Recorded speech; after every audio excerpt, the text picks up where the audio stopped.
There's so much going on in the world today. I didn't really know if the world needs another video about social anxiety and how to conquer it. But the fact is that even when horrible things happen and people are acting like idiots, the world still needs to keep moving, and so do I. So I hope that you watch this video and you learn something from it. I hope that it really helps you to overcome a struggle that we all deal with in some way, shape, or form. And if you learn anything from it at all, please give this video a like and share with a friend who might be struggling with this, no matter how old they are. I don't think I've ever really explained what I did to get over my social anxiety. To be completely honest, it's not a short-term approach. You're not going to be able to do this in one weekend. You won't be able to do it in one day, but you will be able to do this if you try. Now, last week on Nerd Motivation, I did a video about what social anxiety looks like in your 30s. Now I'm going to tell you how to overcome social anxiety in your 30s, 20s, or whatever age you might be. Now, if you want to know what social anxiety is, well, the video will help you out. I'll give you a very short TLDR.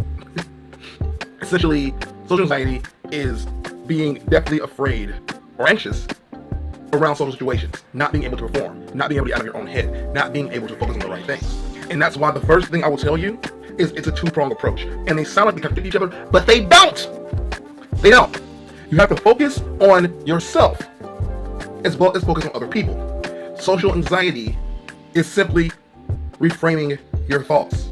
When you get those social anxious moments, when you're scared to talk, when you feel like you just don't want to deal, like I know for me, I've had several times where I'm out with people and around people, and all of a sudden, I just get hit with it. And the last thing I want to do is talk to people. I just want to run away. So I will do a thing called the Irish exit. If you've ever heard it before, it's where you're out with people, and you just look around, make sure nobody's really paying attention to you, and you just leave. Doesn't matter where you are, doesn't matter what you're doing, you just leave.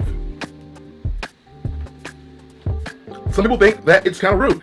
But for me, whenever I do it, it's a way for me to get out of my own head. It's a way for me not to have to deal with the fact that I'm starting to get anxious. It's starting to build up. There's too many people in the room. There's too much interaction. There's too much to do. There's too much pressure on me to perform. And I can't deal with that. So I just leave. And the issue is really that I'm choosing that moment to get into anxiety. I am not reframing my thoughts. So when I say reframe your thoughts, that really just means stop for a second.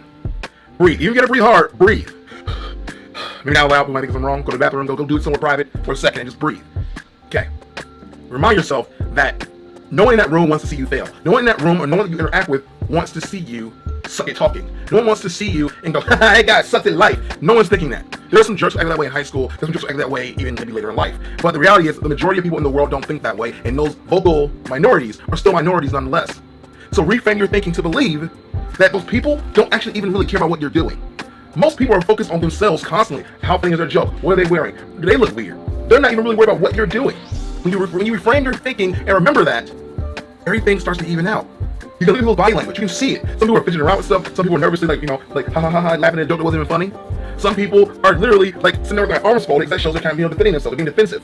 When you're able to read other people, you then know how to approach them, and you know how to augment yourself in the process. Like I don't want to walk up to somebody who looks like they're angry like this. They're very disarming. You don't want to talk to that person. So maybe don't approach that person. But the person with a bigger, wider, more open posture, or someone who's smiling a lot, maybe that person will be easier on you to talk to. They might be more understanding, they might be more calm, they might be more patient, and therefore they're a good person to start talking to. You know, I watched the new DuckTales, and I noticed that there is absolutely no character on the show that seems to be socially anxious, and I think it would have been good to kind of get a good lens on that for the modern day viewing audience. I feel like there are a lot of characters out there that are brave and strong, and then you have ones that are just cowardly, but you don't really get a character that is normally socially anxious. Like they are afraid to be alive sometimes.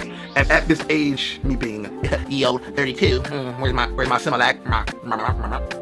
I have to say that the way to overcome it in this age is really just to realize that you're too old to give a crap anymore. That people aren't even looking at you in the same lens as you think they do. I said before in my last video that people were worried about whether or not you have a family, you have a job that pays well, whether or not you have kids, whether or not you're doing the thing that everyone says you should do at this age. And the fact is you have to realize that this is your life. You can't live for other people. You have to live for yourself, but then pay attention to other people to get your cues. But you can't live your life purely to appease everyone else. You'll never really be happy. You may get a lot of cool things along the way, but you'll never actually enjoy it. You'll always wonder, what if I had done what I wanted? And I'm not telling you to live selfishly, but I am telling you to live better. If you're constantly worried about what the next person has to say, or what they have, or they think you should have, then you'll never find peace. Reframe your thinking. Most people aren't worried about you, they're worried about themselves. And you need to worry about yourself as well. How are you standing? How are you presenting yourself? Is your head down? Do you look like you're very off-putting? Is your head up? Is your chest out? Are you doing the right things to make yourself more inviting? For me, I've learned the art of getting other people to come to me. Sometimes I'm just standing somewhere and I'll just smile, and people just show up. Like, hey man, you look happy. What's going on? Or I'll wear the right shirt to get someone who sees me being appealing and give them a reason to talk to me. You can do all this stuff before you even enter the social situation and make it all easier for yourself. I'm not telling you to obsess about your clothes. I say maybe pick like, I don't know, 2 or 3 things that you think make you look really, really, really good. And when you go out, wear those things. I call it, once again, I've used this term before, but I call it nerd baked. Oh, wear like this shirt. If you are a particular kind of nerd, you already know this is not just the peanuts. And you're going to talk to me because you're so excited that someone else gets your thing. Social anxiety boils down, at the very core of it, to you being able to control yourself and the situation at the same time. At 30 years old, social anxiety, you think would be a thing of the past. You think we'd be done with this, man. Even at like 20, you think you'd be done. You think, you know what? I was real anxious when I was a teen, but now I'm a real mean, and I should be okay. The fact is, it still exists, whether people want to admit it or not, it still exists, and it's still a real problem in today's society, because we're always trying to keep up with the Kardashians, trying to keep up with the next reality show, trying to keep up with the person with the bigger butt, or the bigger, bigger other stuff. I don't know why I said butt, I'm a man. Men don't care about butts that much. We got the big abs, or the six packs, or whatever. The thing is, if we only obsess with that stuff, we're gonna make ourselves miserable. Even the people we think care about that stuff don't really care about that. Like, I know for me, like, I've always been a little bit, like, physically, I guess, like, I don't know the word is, insecure. And I've always thought, I don't have abs, so girls will never like me. But most girls I know don't give a crap about abs. They don't. Most girls don't care about abs. Guys care about abs, but you're not trying to impress guys if you're me. You're trying to impress girls. So you're gonna work out and, do all this stuff for no reason at all. And I'm bringing this back to social anxiety because ultimately you put in all this work to try to be someone you aren't because you're so anxious you think other people want to see you perform and do certain things, and ultimately they don't. You have to set your own standards. At this age, even at a little younger, everything isn't going to be formula. It won't be the same for every single person. And as soon as you acknowledge that, things will get better. You have your own journey. You have your own story to tell. If we all have the same story, life would be boring. So don't be boring. Stop the snoring. Tell your own story, my man, or a woman, or a trans man, trans woman, whatever you want to be in. It's up to you. Live your life. And I'll be here to cheer you on. It's a motivator, baby. Everyone needs to start somewhere.